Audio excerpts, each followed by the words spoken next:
thanks for stepping in to our offices today to come fill out the survey. We really appreciate it.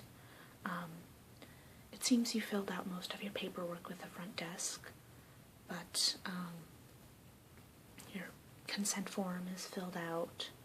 A lot of the other information has been filled out, but we have a few more questions before we begin the survey.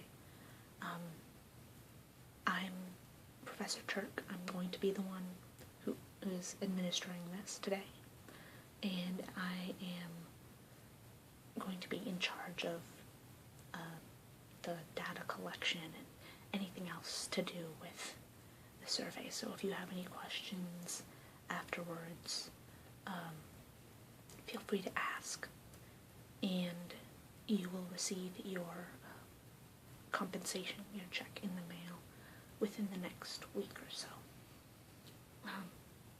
So just to make sure I have this correct, how do you spell your name? So first name?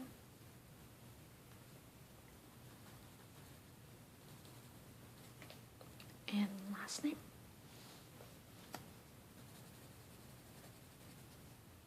Perfect. And what is your date of birth?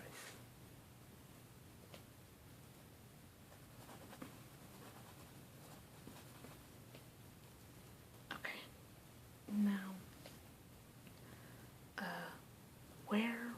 firstly, where were you born? And if you consider yourself to be, raised in a different area or multiple areas, let me know. So where were you, I guess, born and raised?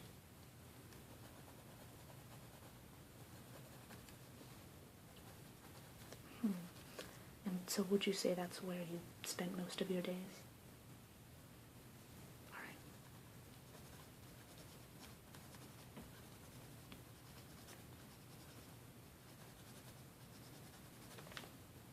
This can be especially important for a linguistic survey because where a person grows up, they often pick up things like lingo and accents and even habits to an extent from their surrounding area. So, and what is your current address? Just so that we can make sure to mail you your compensation and such. Okay, so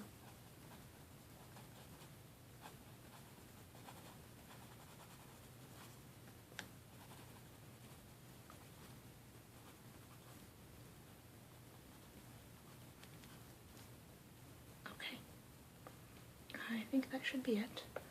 We should be able to move on to the actual linguistic survey.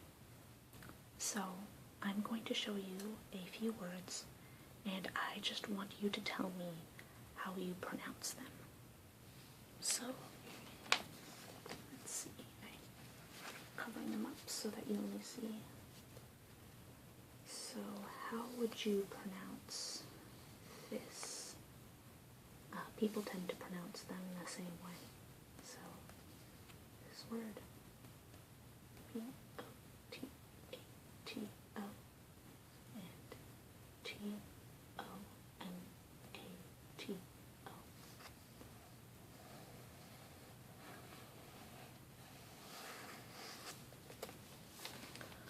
Alright.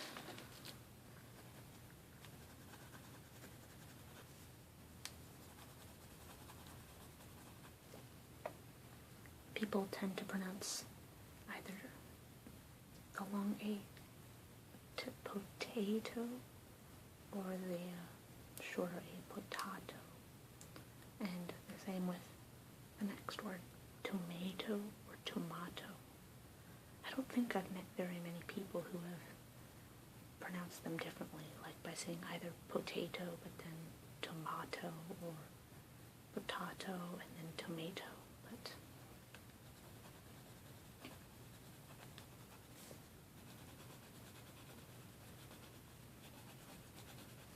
that largely tends to be based on British English versus American English. So people who were either raised in Britain, raised in a different part of the world that was controlled by the British, or just grew up in a household where British English was spoken, though most of that other information was in the forms that you filled out earlier. Okay, now did this one, now try this one. How do you pronounce E-I-T-H-E-R, which should be similar to how you would pronounce N-E-I-T-H-E-R?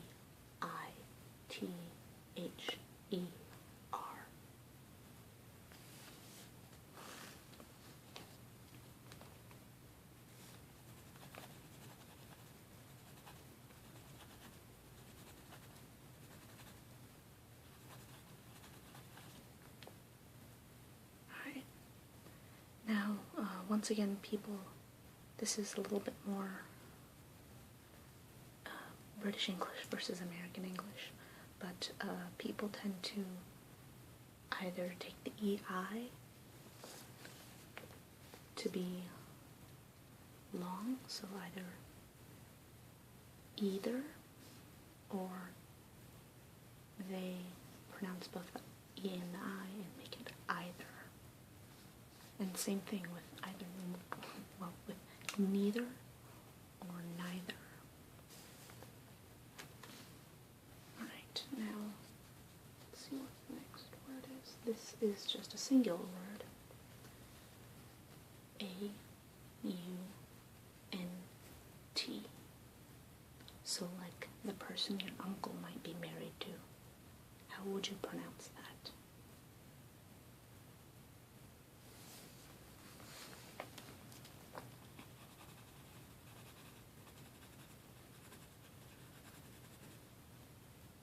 Right.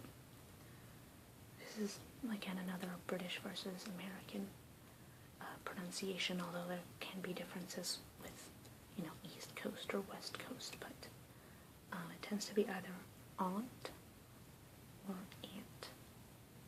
So either you pronounce it differently from the insect or the same as the insect.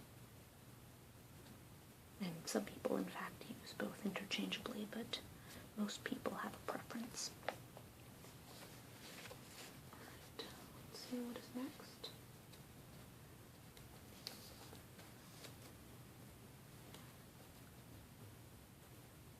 D-I-A-B-E-T-E-S.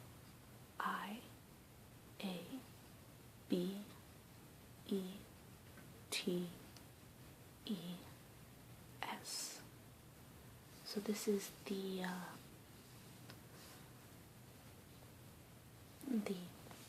I don't know if you'd really call it a disease, but if you have problems with sugar and insulin, you have this. How would you pronounce that?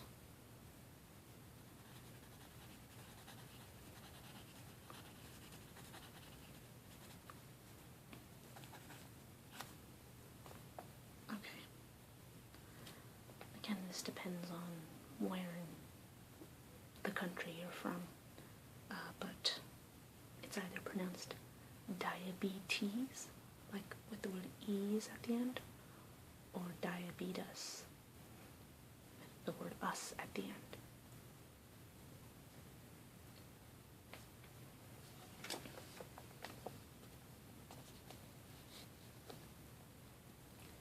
How about this one? C-A-R-A-M-E-L.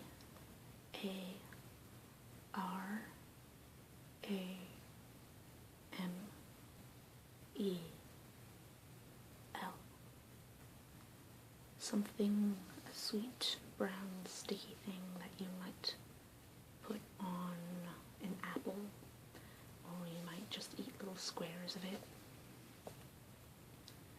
You might put a sauce version of this in your coffee.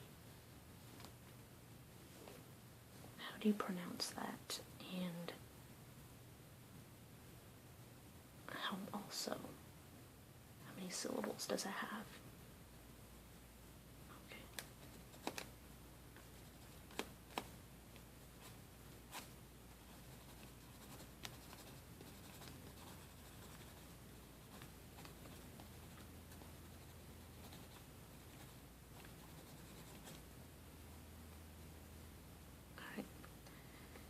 this one's a little more well known of both sides, and it tends to be East Coast versus West Coast in America, at least.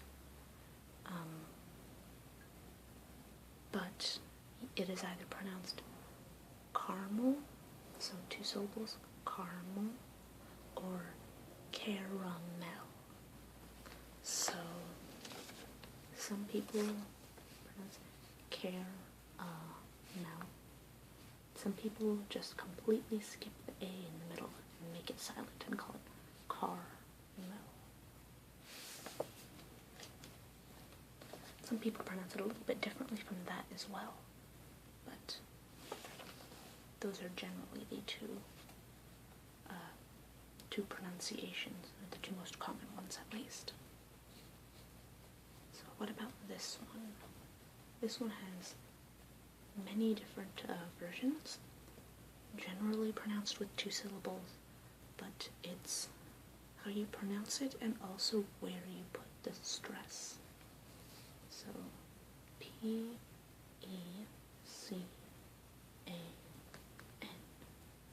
like, I would like to partake of your blank pie.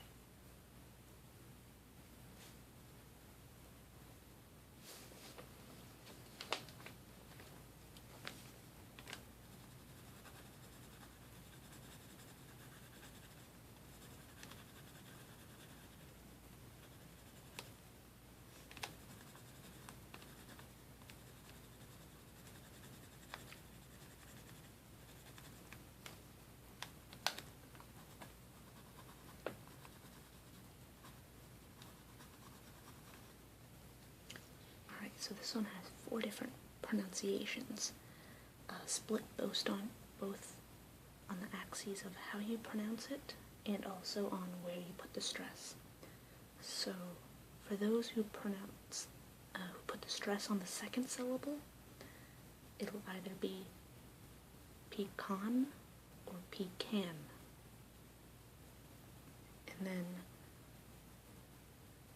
or either pecan or pecan.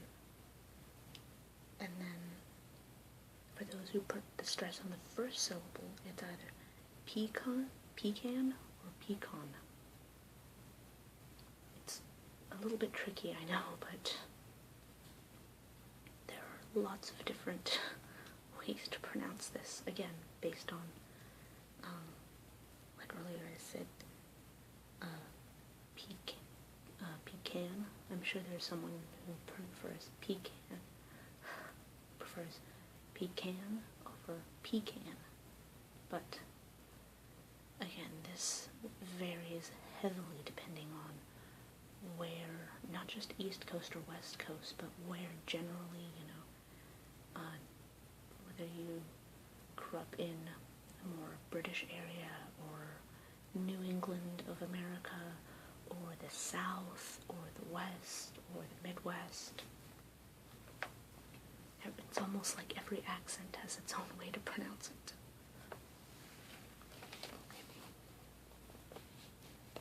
Try this one. B-E-E-N. As in, how have you blank?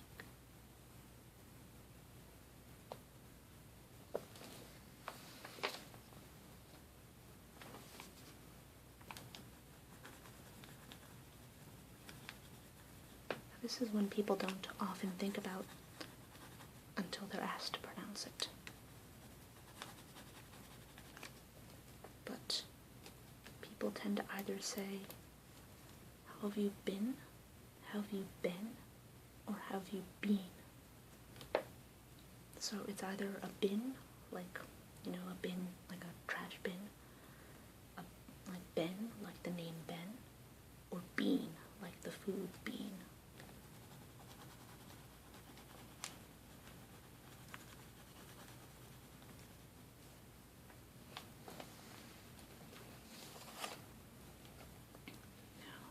Try this much longer word.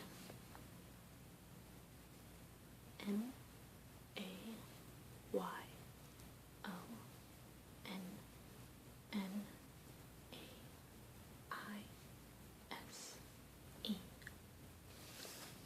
sort of white kind of spread that you put on sandwiches and burgers and stuff like that.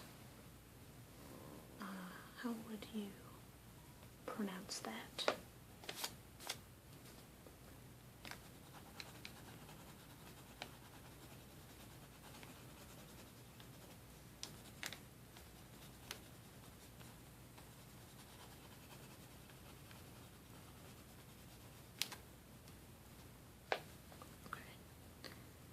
This one tends to be, again, either 3 syllables or 2 syllables. If it's 3 syllables, it's mayonnaise. If it's 2 syllables, it's mayonnaise. It's almost like man and then a's versus mayonnaise.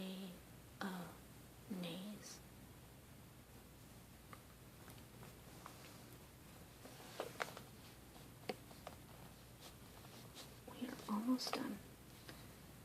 P A J A N A S.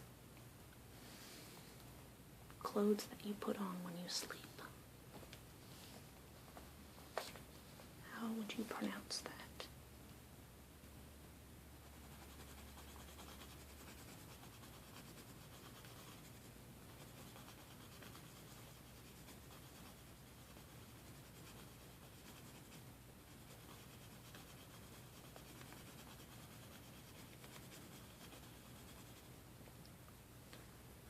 So this one is either pronounced pajamas or pajamas.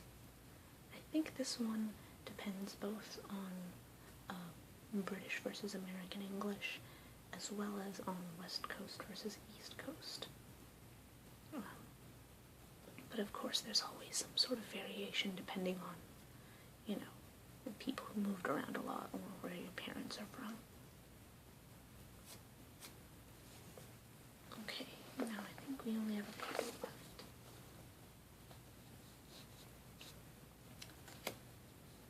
S Y R U P. Sort of like what you put over your pancakes. Jeez, this is kind of making me hungry. Pancakes and potato, and caramel, mayonnaise. Anyway, how do you pronounce the thing? Usually maple, but I guess people can use chocolate or whatever else on their pancakes.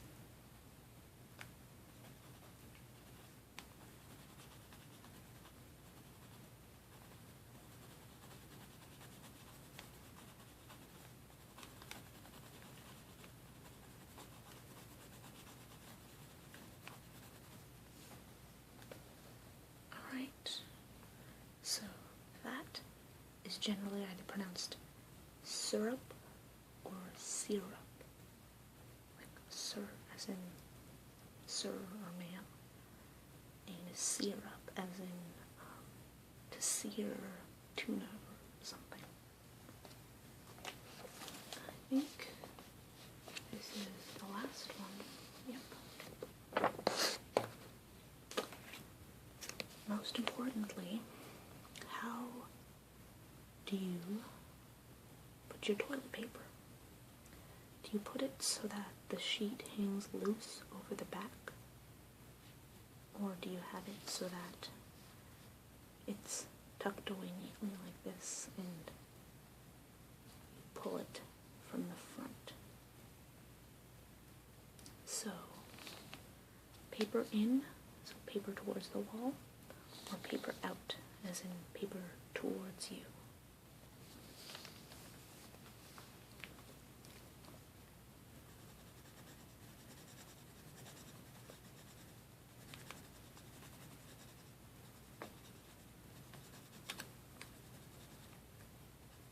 Yes, of course this is very important to linguistics. It's highly dependent a multitude of factors, and it's very important that we study toilet paper linguistics as important as,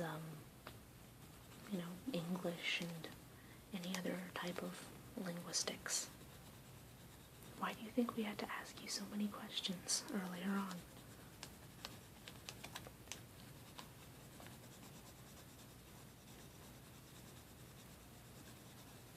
Anyway,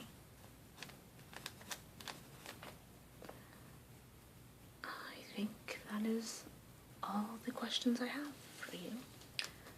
So, as I said, you will receive a compensation check in the mail within about a week.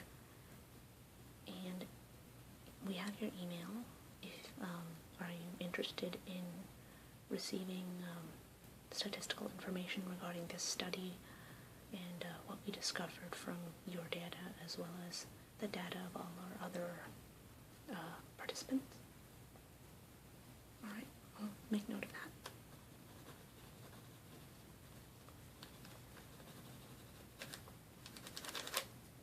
Alright, I think that's it. So yeah, you will hear from us within about a week. And the data will probably be another couple months until it's ready, but we will, send that out if you so wish. Again, I'm Professor Turk. You have my contact information, so feel free to contact me regarding this survey anytime you like.